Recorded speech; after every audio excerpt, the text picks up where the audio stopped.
Hey guys, my name is Colson Rosa, and welcome back to Seraphim Stories. So today I wanted to do something a little bit different and do my first book review, and it's going to be of The Magician's Nephew by C.S. Lewis.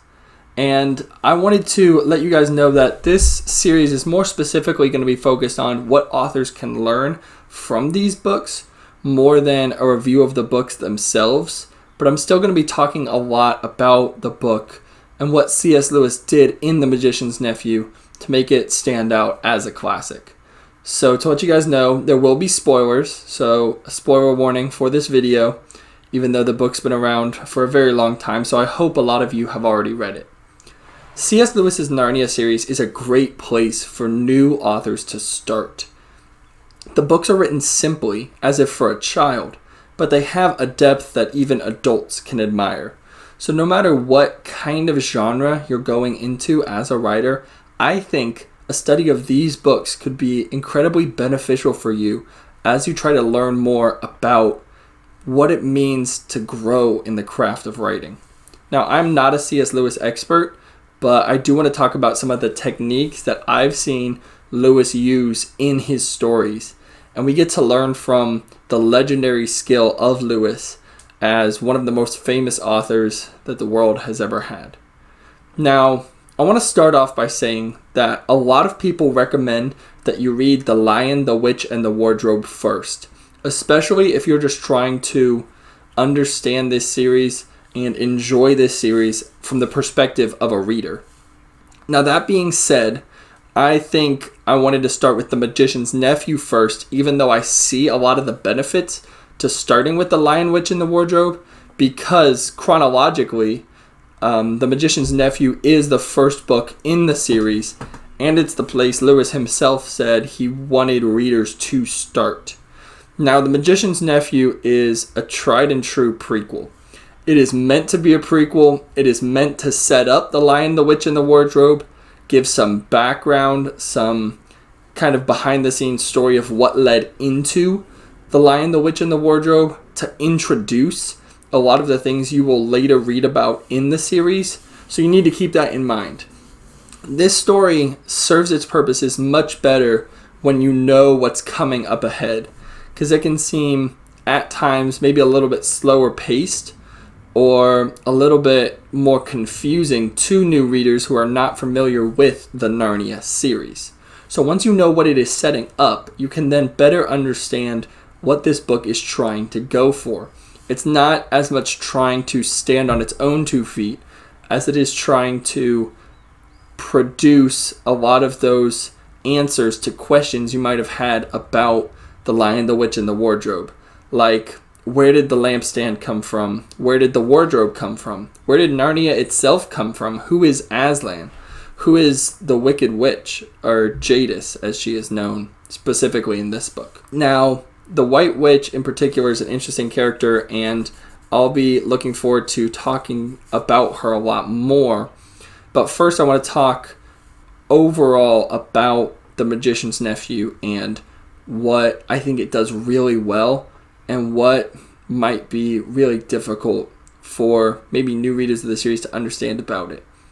And although this isn't necessarily my favorite book in the Narnia series, I still think it's an incredible book in so many ways, and want to mostly talk about the positive things authors can learn from this book. So that being said, if I do make a couple minor critiques, I want it to be known that I absolutely love Lewis and absolutely think that there's more that could be said both for the positive and for the negative of a lot of his books. I'm not an expert, as I mentioned, but I just think there's so many things I want to point out about what he does. So I think some of the strengths of The Magician's Nephew are the way it shows character flaws, the way it makes characters seem really believable because of some of the mistakes that they make, the imagination that Lewis shows, and the attention to detail. So first, I want to talk about the characters' pitfalls, some of the flaws that they begin to show. These characters, to me, as I was rereading the book, really just felt so real because they felt so flawed and sometimes either mischievous or cowardly And that's a lot more realistic to a lot of people we might see in the world, given the circumstance. When you're introduced with a forest between worlds and so many other strange phenomenon, you're not instantly going to be the brave hero who's just ready to help save lives necessarily. So with both Diggory and Polly, we see a lot of their youth. We see a lot of their childlike wonder, trying to understand what is even happening. Diggory is a lot more brave, but he's also a lot more foolish. And he is just almost reckless in his desire to explore, his desire to ring the bell and see what happens.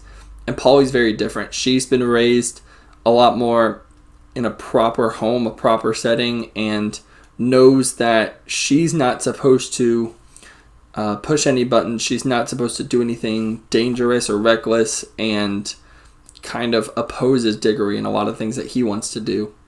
And I think it's really great that these two aren't friends automatically, because it shows that they kind of want to be friends, but they also get really frustrated by each other's characters. And then you've got someone else like Uncle Andrew, who seems to show himself to be an excellent magician. He, at the start of the book, is very proud of what he can do and who he is. But as soon as the White Witch is introduced to him, he becomes cowardly, he becomes scared for his life, willing to serve her even though she's doing terrible things. He becomes very bitter toward the children who are trying to point him in the right direction because he doesn't want to listen to them. And not everyone in this book is redeemed in the same way. Uncle Andrew doesn't necessarily get that redemptive arc where he proves himself to be a noble character worth imitating. In many ways, he's not that character. And in many other ways, the White Witch, who starts the book so haughty and proud and larger than life, ends the book in the very same way, trying to still deceive the kids, trying to get them to do wicked things, banished from the realm in exile. And she doesn't necessarily get redeemed, but I think that's okay because you do have character growth, especially in Diggory and in Polly, that then counters that and balances it. So you have some characters that really grow and change for the better. Even the cabbie gets to grow and change a little bit as him and his wife accept their new role in Narnia as the first king and queen. But other characters don't grow, don't change, and you get to really see their flaws that they can't overcome, and their flaws shine through even to the end of the book. Now, the second thing I want to talk about when it comes to The Magician's Nephew is the imagination that it shows. As Lewis had already written a lot of his series, had already written The Lion, the Witch, and the Wardrobe, Prince Caspian, and some of the other books, he then came back to write The Magician's Nephew as a true prequel and wanted to develop the world in such a way that it's introduced for the first time and leads up and builds up into what would then become the Narnia series. So just to think about the fact that there's this forest between worlds where you can jump into different pools and go into potentially dozens, if not hundreds, of different worlds is incredibly inspiring to think about how Lewis could have had plans in place to produce so many more books within this series of so many different worlds, even beyond Narnia.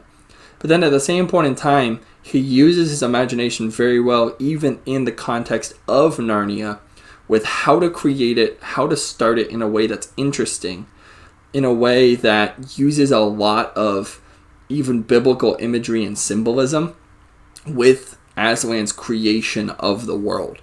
And it then shocks the main characters because they're not prepared for a world so vastly different from their own. And this is the type of imagination even the characters have to wrestle with, wondering if this is even real. And I love how he uses imagination in that way to then shape even his character's perspective on the world that they're living in. Now, the last thing I want to talk about is Lewis's attention to detail. Lewis already knows where the story needs to go for The Lion, the Witch, and the Wardrobe. So as he's setting up this book, he has some things he very clearly wants to introduce and give proper explanation to so that they make so much more sense once you start reading the Narnia series. He wants to introduce Aslan, who at first starts out as this terrifying lion, but the kids, especially Diggory and Polly, start to see that he's not terrifying at all. He's their only hope to save Diggory's mother, and he's the one who created this entire world of Narnia from the song that he sings. And you also see Narnia introduced with its talking creatures, with its magical trees, with the White Witch, who is then introduced as the villain and shown the corruption which she brings forth that's been almost boiling up inside of her because she's been trapped almost as stone or as a wax figure, is the way Lewis describes it, for so long in time that she finally escapes the world of Charn and is then able to infiltrate Narnia. And almost immediately, this wonderful, beautiful world that Aslan has created is tainted by an evil he knows he's going to have to face. So he brings a lot of his animals together that he has then created and tries to inform them that it's not all going to be easy in this new world. And Lewis also introduces the lamppost. He introduces the wardrobe from even the magical tree under which these rings were planted. And it's interesting that Lewis wanted to introduce these fantastical new ideas that he had, but didn't leave plot holes in place for The Lion, the Witch, and the Wardrobe, which easily could have been done if these rings remained. Instead, he introduced a new method that would bring them straight into Narnia and not have to worry so much about the forest that he's created, but it can still remain as part of the greater narrative, the greater lore of Narnia. Now, I do want to mention some problems people may have with these books, and some readers have mentioned some of these struggles that they've had. I myself, when I first read The Magician's Nephew, was quite young and was confused by some of the elements that were introduced, especially because I had not read the entire Narnia series. So, for example, it can seem strange that they're spending so much time in London, in this world of Charn, and even in the forest between worlds. For someone who grew up with the movies, they might wonder why we're not spending more time in Narnia itself. But I think Lewis wanted to do this because he didn't want to throw a new reader into Narnia immediately without giving the greater context of where Narnia sits within London and the world of regular human beings, within the forest, and how that then ties into the introduction of Narnia as this most beautiful world that's then been introduced, and even to set up a formidable villain in the White Witch, showing her rise in Charn, her being brought back to life. And why that matters so much is that she becomes so much more lifelike and real, and someone you really want to root against when you start reading The Lion, the Witch, and the Wardrobe, because you know her backstory. So guys, I wanted to thank you for listening to this video. I'm so excited to tell you guys about more of the Narnia books and some of the things Lewis uses in those novels to craft incredible stories that stand the test of time. So guys, I would love it if you could consider subscribing, liking this video, and maybe commenting down below what Lewis has meant to you or your specific thoughts on The Magician's Nephew. If you haven't read this book, I highly recommend it. And I hope it really is a great foundation, a great starting point for you in understanding so many different kinds of novels that can be written. Skills to be written, whether you're going for a more simple style that can be readily understood by a child, or a deep book that has a lot of rich symbolism to admire that adults can really sink their teeth into when they're reading. The Narnia series offers both of those. So I hope that you are really encouraged by this video, and I hope that you keep writing. Have a great day, guys. God bless.